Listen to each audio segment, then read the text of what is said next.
মাওঘাটে ইলিশের ভর্তা দেখে খুব লোভ হলো।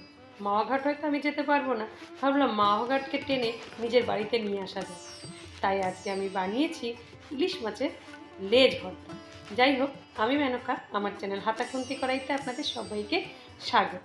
আমি কিভাবে মাওঘাটের লেজ ভর্তা, ইলিশের লেজ ভর্তা বানিয়েছি, চলুন সেটা করে দেখাই আপনাদের।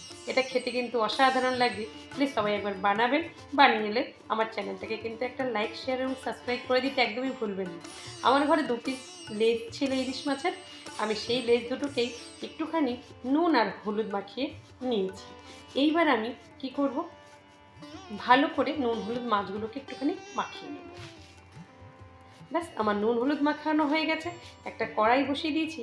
কড়াইতে আমি দিয়ে দেবো সর্ষের তেল। এখানটা একটা কথা বলি, অবশ্যই কিন্তু সর্ষের তেলে করতেই চেষ্টা করবেন।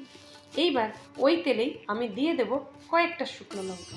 শুকনো লঙ্কাকে ভালো করে নেড়ে চেড়ে একটুখানি আমি এটাকে ভেজে দেবো। খুব পুড়িয়ে কালো করে ফেলবেন না, যে এরকম লাল লাল হয়ে আসবে তখন লঙ্কাগুলোকে তুলে নেবেন।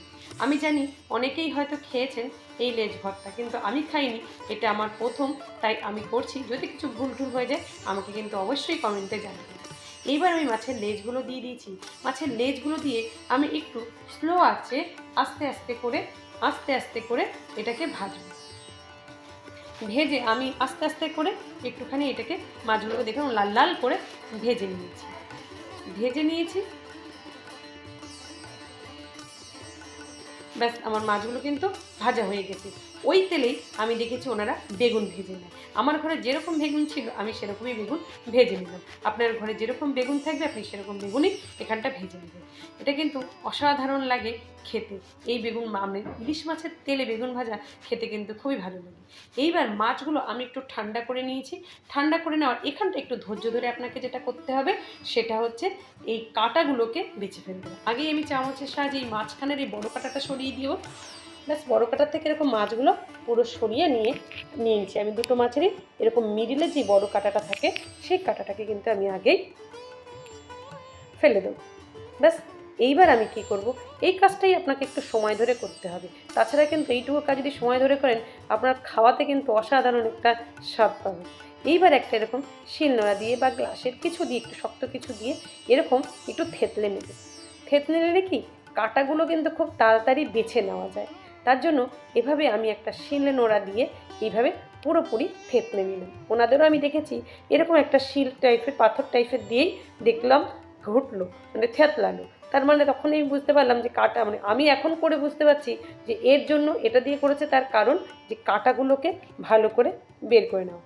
আপনারা যদি কেউ মাওঘাটের এই ইলিশ মাছের লেজ ভর্তা খেয়ে থাকেন, প্লিজ আমাকে কমেন্টে জানাবেন সত্যি আমি কি ঠিক করছি নাকি ভুল করছি। আর এটার স্বাদ কিন্তু অসাধারণ লেগেছে। আর যারা আপনারা খেয়েছেন ওখানকার মাওঘাটের ইলিশের লেজ ভর্তা, তাহলে আমাকে একটু জানাবেন ঠিক ওখানটার স্বাদটা কেমনই হয়।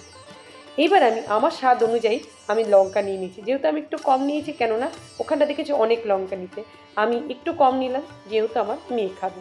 এইবার আমি একটু নুন দিয়ে ভালো করে আগে লঙ্কাটাকে ভেঙে দেবো। ভালো করে এই লঙ্কা ভেঙে নেব। তারপরে এর মধ্যে দিয়ে দেবো কিছুটা পেঁয়াজ কুচি। পেঁয়াজ কুচিটাও আমি আগে ভালো করে এই নুন লঙ্কার সাথে মেখে নেব। এইবার আমি এখানটা কিছুটা 1 চামচ মতন আমি সর্ষের তেল দিয়ে দিয়েছি। সর্ষের তেল দিয়েও আমি কিন্তু এই পেঁয়াজ লঙ্কাটাকে আর ভালো করে মেখে নিয়েছি। তারপরে যেই মাছের কাঁটা বেছে রেখেছিলাম সেই মাছটা আমি কিন্তু এর ভিতরে দিয়ে দেবো। মাখতে মাখতে দুই একটা কাঁটা আপনার চোখে পড়ে, এখানটা কিন্তু আপনি তুলে ফেলতে পারেন, অসুবিধার কিছুই নেই। ব্যাস, মাছ দিয়ে দিয়েছি। এইবার আমি এর মধ্যে দিয়ে দেবো কিছুটা ধনেপাতা কুচি। এইবার দিয়ে আমি এটাকে ভালো করে এরকম করে ভালো করে এটাকে মেখে নেব। ভর্তা যত মাখা সুন্দর হবে খেতে কিন্তু ততটাই ভালো হয়। দেখুন আমার ভর্তাটা প্রায় মাখা হয়ে এসছে। এইবার আমি এর মধ্যে কি করব, আমি যে ইলিশ মাছ ভেজেছিলাম সেই মাছ ভাজার তেল আমি কিছুটা তুলে রেখেছিলাম, সেই মাছ ভাজার তেলটা দিয়ে আমি কিন্তু এই মাছ ভাজার তেলটাও এই ভর্তাটায়, ইলিশ মাছের লেজের ভর্তাটায় কিন্তু আমি দিয়ে দেবো।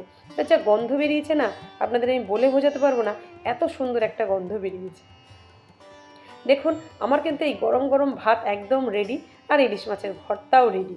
আর সাথে নিয়েছি আমি আর একটু ভালো ভালো লাগার জন্য, মানে লেজের কাঁটাটা এরকম সাজিয়ে দিলাম দেখতে ভালো লাগার জন্য, এছাড়া কোনো ব্যাপার নেই। আর নিয়েছি এখানে যেই বেগুনগুলো আমি ভেজেছি সেই বেগুন ভাজাটা। গরম গরম ভাতে এই ইলিশ ভর্তা দিয়ে আর এই বেগুন ভাজা দিয়ে আপনারা সেদিন আর কিছুই লাগবে না যদি আপনি এরকমভাবে করে খেয়ে থাকেন। দেখুন আমার এটা বানানো হয়ে গেছে, কাছ থেকে দেখিয়ে দিলাম কতটা সুন্দর হয়েছে। এতক্ষণ পর্যন্ত যারা ভিডিওটা দেখেছেন, যদি ভালো লেগে যায় আমার চ্যানেলটাকে একটা লাইক, শেয়ার এবং সাবস্ক্রাইব করে দেবেন। আর যদি ভালো লাগে বন্ধু বান্ধবের মাঝখানে শেয়ার করে দেবেন। আর যদি বাংলাদেশ থেকে কেউ দেখে থাকেন, আপনাদের ওখানকারই মাওয়া ঘাট, তাহলে প্লিজ কমেন্টে আমাকে জানাবেন যে আমি ভর্তাটা ঠিক করলাম নাকি ভুল করলাম। যদি কিছু ভুল করে থাকি প্লিজ আমাকে কমেন্টে জানাবেন। সবাই ভালো থাকবেন, সুস্থ থাকবেন, হাতাখুন্তি কড়াইয়ের সাথে থাকবেন। ফেসবুক থেকে দেখলে পেজটাকে একটু ফলো করে দেবেন।